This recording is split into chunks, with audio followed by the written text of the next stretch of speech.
Have you ever wondered what you'd tell your younger self if you could turn back time?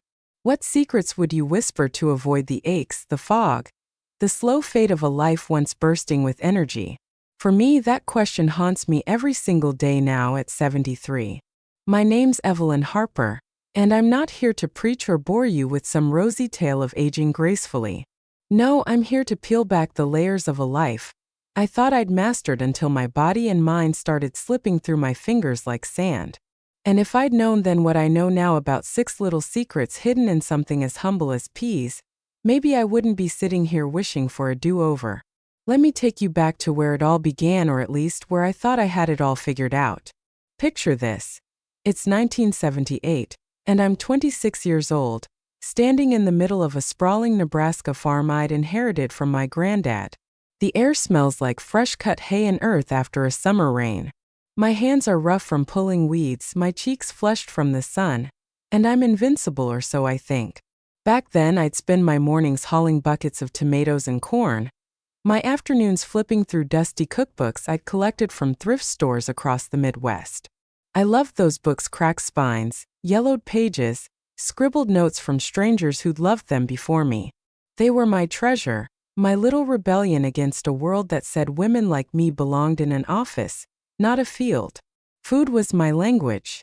I'd whip up hearty stews for my cousins, fry chicken until it crackled golden, and bake pies that made the neighbors knock on my door with empty plates and hopeful grins. Life was loud, messy, and full every bite a celebration. But here's the kicker. I didn't know a damn thing about what I was really putting in my body. Peas. Sure, they'd show up sometimes, drowned in butter or shoved to the side of a plate, but they were never the star. Meat, grease, sugar, those were my heroes. And why would I question it? I was young, strong, and the world stretched out before me like an endless harvest.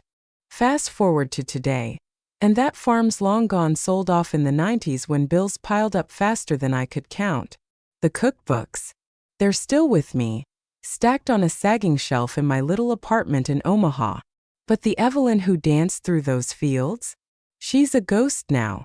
These days I wake up to creaking knees that sound like a rusty gate, a brain that forgets where I parked my car, and a tiredness that sits in my bones like wet cement. I used to climb ladders to fix the barn roof, now I'm winded just walking to the mailbox. And the worst part? It didn't hit me all at once. It crept in slow like dust settling on those old books, until one day I looked in the mirror and didn't recognize the woman staring back. It started small. A missed name here, an ache there. I'd laugh it off, oh, just getting old, and keep going. But then came the doctor visits. High blood pressure. Cholesterol through the roof. A foggy memory that left me standing in the grocery store, staring at a can of soup, wondering why I'd even walked in. The doctor threw around words like inflammation and cognitive decline, and I nodded like I understood, but inside I was screaming. How did I let this happen? I'd spent decades feeding my soul with food, but I'd starved my body of what it really needed. And that's when the question started gnawing at me. What if I'd known sooner? What if there'd been a way to hold on to that fire I felt at 26? See, I'm not one of those folks who'll tell you aging is all wisdom and silver linings. It's hard. It's humbling. And sometimes it's downright terrifying, like the day I couldn't remember my own sister's birthday. Ruth, my baby sister, the one I'd taught to ride a bike and sneak cookies from Grandma's jar. I sat there with the phone in my hand, her number half dialed, and nothing. Blank. That wasn't just a bad day, that was a wake-up call. I started digging, desperate for answers. I flipped through my cookbooks, hunted for clues in the margins, even asked my neighbor Carl, he's 80 and still jogs every morning, what his secret was. And that's when I stumbled on something so simple, so overlooked, it almost made me laugh. Peas. Yeah, peas. Those little green nobodies I pushed around my plate as a kid. Turns out they're packed with stuff my body's been begging for: fiber, protein, antioxidants, things I didn't even know mattered back when I was frying everything in sight. I read an article online, some big study from a medical journal saying diets rich in plant foods like peas could cut your risk of dementia, heart disease, even brittle bones. I sat there staring at my laptop, a half-eaten burger in my hand, and thought, Evelyn, you idiot. Why didn't you know this at 50? At 40? Hell, at 30? I'd spent my life chasing flavor. But I'd missed the real recipe, one that could have kept me sharp, strong, alive. That night, I pulled out one of my old cookbooks, a faded red one from 1952, with a handwritten pea soup recipe scrawled on the back page. The ink was smudged, the paper brittle, but it felt like a message from someone who'd tried to tell me something I wasn't ready to hear. I ran my fingers over the words, and for the first time in years I felt a spark. Not the kind I had at 26, hauling buckets under the Nebraska sun, but something quieter, fiercer, a hunger to take back what I'd lost. Could peas really be the key? Could 6 little secrets hidden in those tiny green spheres have changed everything? I didn't know it then, but that moment was the start of a journey, one that'd make me laugh, cry, and wish I could scream across time to the Evelyn of decades past. Pay attention, girl. This matters. And as I sit here now, 73 years old, with a story that's still unfolding, I can't help but wonder, what about you? Are you listening to your body before it starts whispering back in ways you can't ignore? Because trust me, if I'd known these 6 P's secrets before now, I might still be out there, kicking up dust on that farm, instead of sitting here counting the years I let slip away.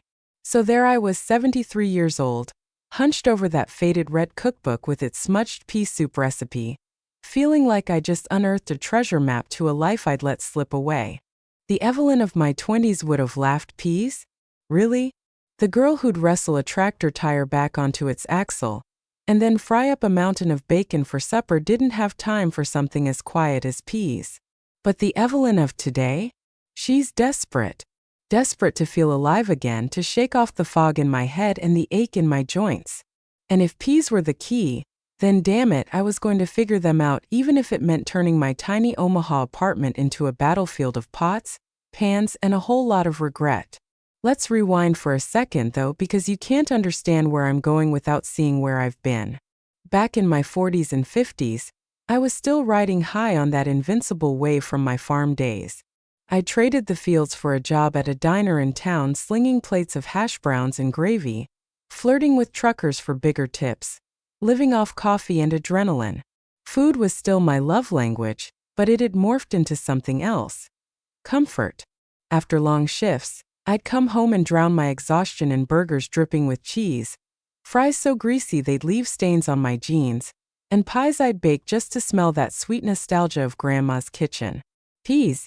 They were an afterthought, maybe a sad little scoop from a can, plopped next to a slab of meatloaf if I was feeling healthy.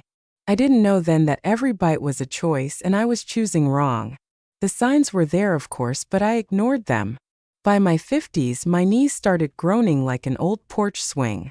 My doctor slapped a blood pressure cuff on me and frowned 170 over 100. Evelyn, he'd say, you've got to cut the salt, the fat. This isn't a game anymore. I'd nod, promise to try, then head straight to the diner for a double bacon cheeseburger. My memory started playing tricks, too, little things, like forgetting where I parked my beat-up Chevy or blanking on a regular's name. I'd laugh it off, say, oh, I've just got too many stories in this head. But deep down I knew something was fraying, unraveling, and I didn't know how to stop it. That's the thing about regret, it doesn't hit you like a lightning bolt. It's a slow drip, a leak you don't notice until the floor's flooded. By the time I hit 70, that flood was up to my knees. I'd sold the diner gig years back, retired to this quiet apartment, and started noticing how the world felt smaller. My hands shook when I tried to write in my cookbooks, a habit I'd kept, jotting down tweaks to recipes like they were love letters to my younger self. My legs couldn't carry me far anymore. And my mind? It was like a radio losing signal, cutting in and out when I needed it most. I'd spent decades feeding my soul, but I'd starved my body and it was cashing the check I'd written all those years ago. Then came that night with the cookbook, the pea soup recipe staring up at me like a dare. I couldn't sleep, my brain buzzing with what if, so I shuffled to my laptop and started digging. I found a study from JAMA Network Open 2023 that stopped me cold. It said diets heavy on plant-based foods like peas could slash your risk of dementia by 20%. 20%. I scrolled further, fiber for your gut, protein to keep you strong without clogging your arteries, Antioxidants to fight the inflammation creeping through my body like rust. I sat back staring at the screen, a cold cup of coffee in my hand, and thought, Evelyn, you've been a fool. All those years of grease and sugar. And the answer was sitting in a bag of peas I'd walked past 1,000 times at the store. I decided right then I was going to try. If peas had secrets, I'd crack them open one messy, stubborn step at a time. The next day, I hauled myself to the supermarket, grabbed a bag of frozen peas, and turned my kitchen into a war zone. First up, pea soup. I dumped peas into a pot with some broth, onions, a little garlic, simple stuff from that old recipe. But here's where it gets good or bad, depending on how you look at it. I got distracted flipping through another cookbook, and next thing I know, smoke's billowing out of the pot. I'd burned it, scorched the peas into a black, sticky mess that smelled like defeat. I stood there, waving a dish towel at the smoke alarm, laughing so hard I nearly cried. Well, I muttered, at least I'm awake now. Round 2 went better. I kept it basic: peas, water, a pinch of salt, and let it simmer low and slow. The smell hit me first. Earthy, warm, like a hug I didn't know I needed. When I took my first sip, it wasn't fancy, but it was honest, smooth, green, alive. That's secret number 1. Peas are loaded with fiber, and my gut, battered by decades of diner food, felt lighter already. A few days later, I tried secret number 2, swapping out meat for peas in a stew.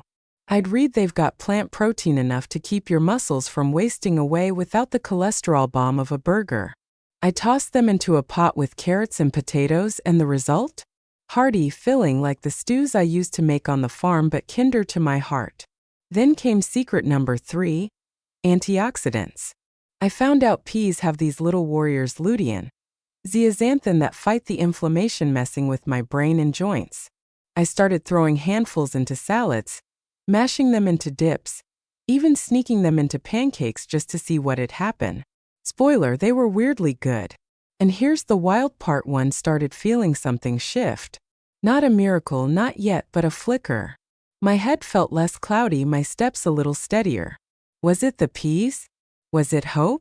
I didn't know, but I wasn't stopping. Hey, if you're still with me, and I hope you are, let's make this a two-way street. If you're watching right now, drop a 2 in the comments, or better yet, tell me, have you ever tried peas in a dish you love? Maybe a soup, a stew, something your grandma used to make? I'd love to hear it, because this journey's teaching me we're all in this together.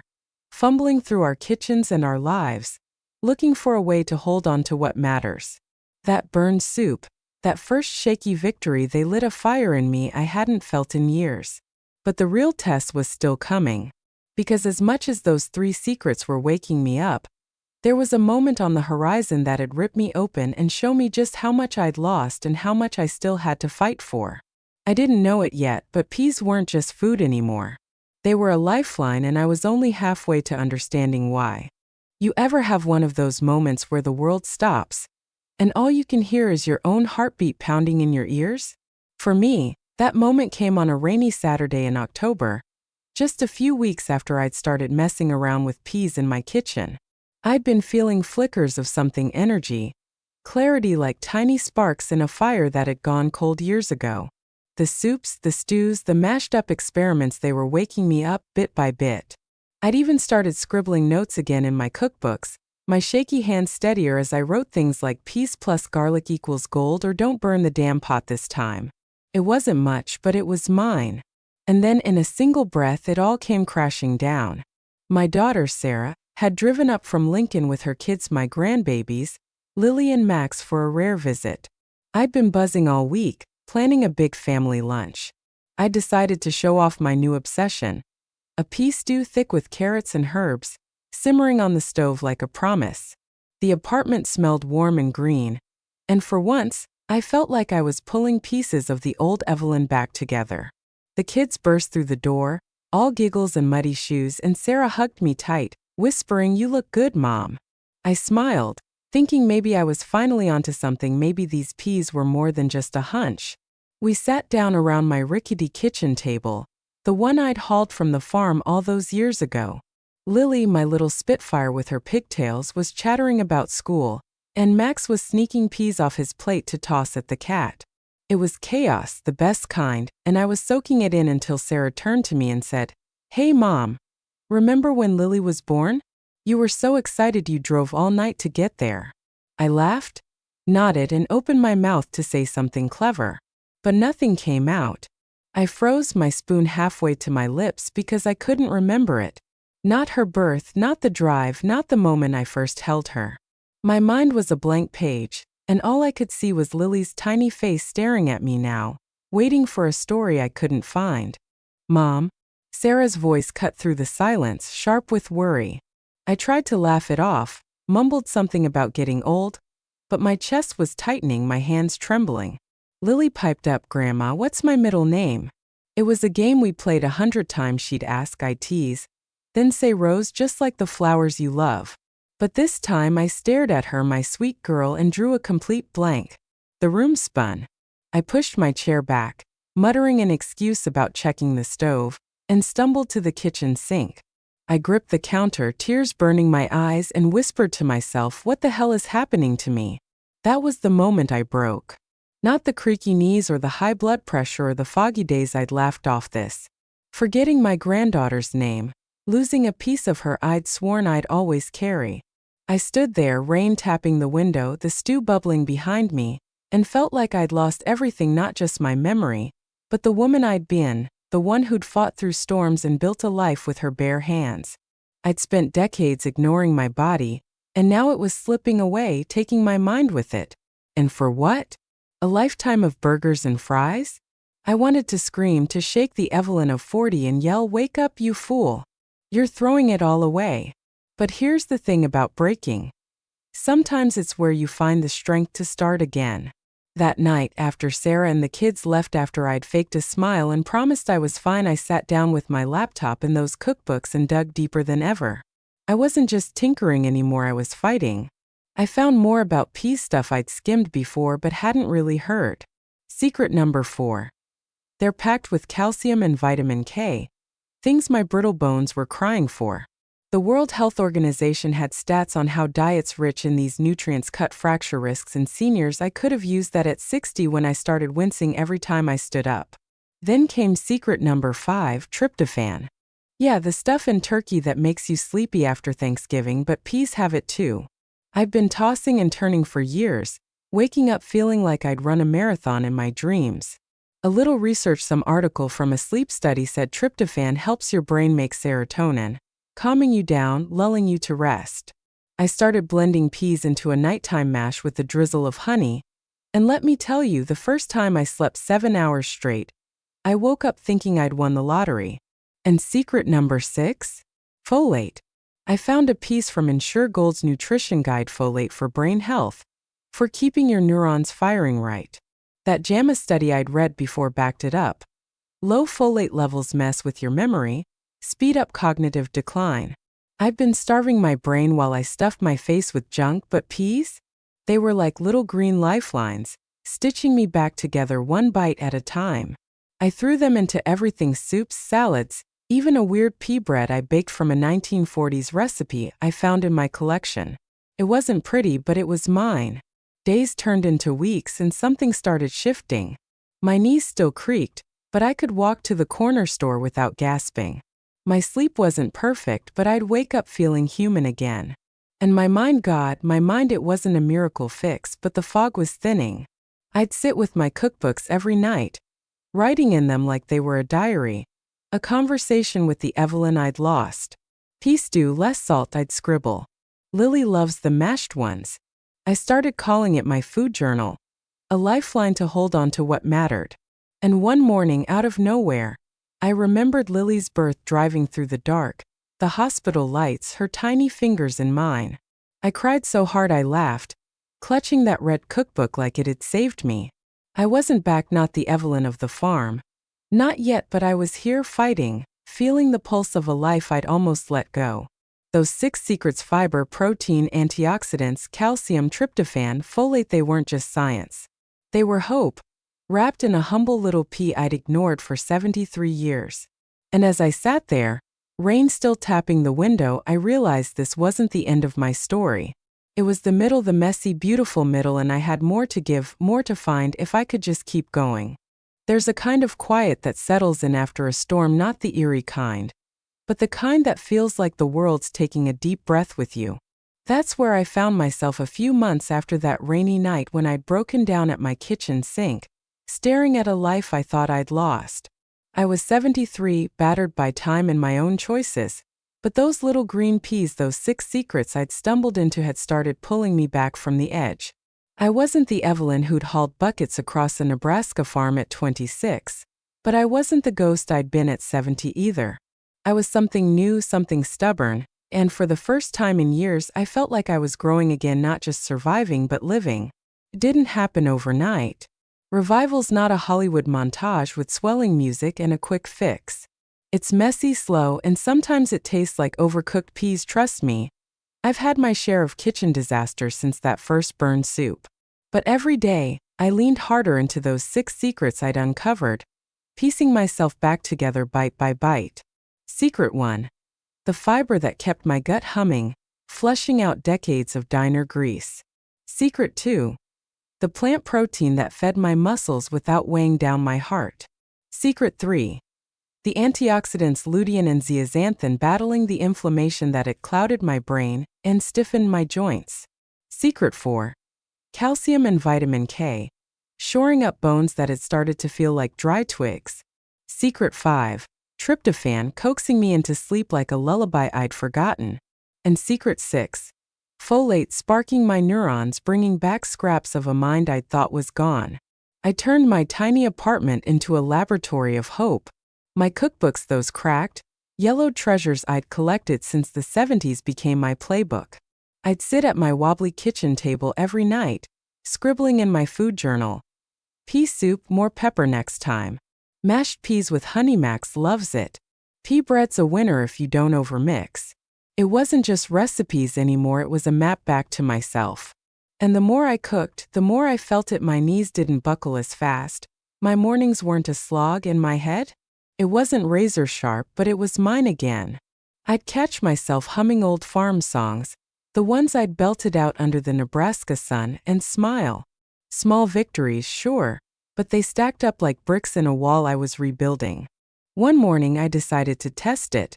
I laced up my sneakers, worn out things I hadn't touched in years, and walked to the park a block away. No cane, no excuses. The air was crisp, the leaves crunching under my feet, and I made it winded, yeah, but grinning like a kid who just won a race. I sat on a bench watching joggers and dogs chase each other, and thought, this is what I'd have missed.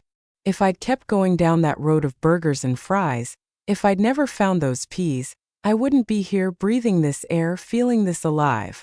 That's when I started going every day, rain or shine, creaky knees be damned. My neighbor Carl, the 80-year-old jogger, caught me one morning and hollered, "Evelyn, you're stealing my thunder." I laughed so hard I nearly tripped, and we ended up walking together, swapping stories about the old days.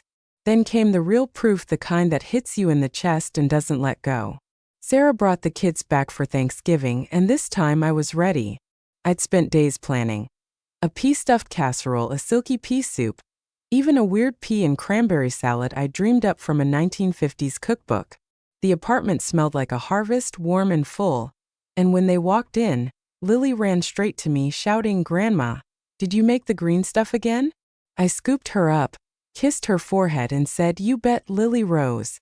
Her middle name rolled off my tongue like it had never left, and Sarah's eyes widened. "Mom," she whispered, "you remembered."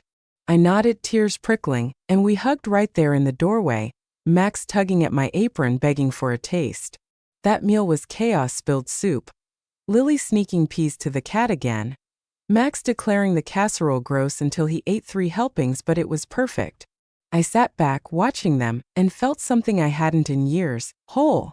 Not fixed, not young, but whole. Those 6-piece secrets had given me more than a body that worked, they'd given me time. Time to laugh with my grandkids, time to walk with Carl, time to flip through my cookbooks and dream up something new. And as I cleared the plates, I made a decision.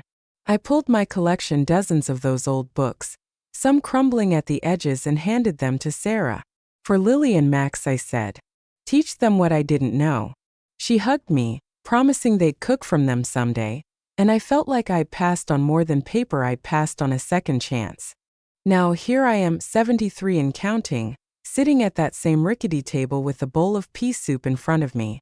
It's not fancy peas, broth, a little onion, but it's everything. I wish I'd known these 6 secrets before: fiber for my gut, protein for my strength, antioxidants for my clarity, calcium for my bones, tryptophan for my sleep, folate for my mind. I wish I'd known at 50, at 40, hell at 30, when I was kicking up dust on that farm thinking I'd live forever. But here's the truth. I can't go back. I can't undo the grease-stained years or the nights I ignored the whispers in my body. What I can do is tell you this. Don't wait until 73 like I did.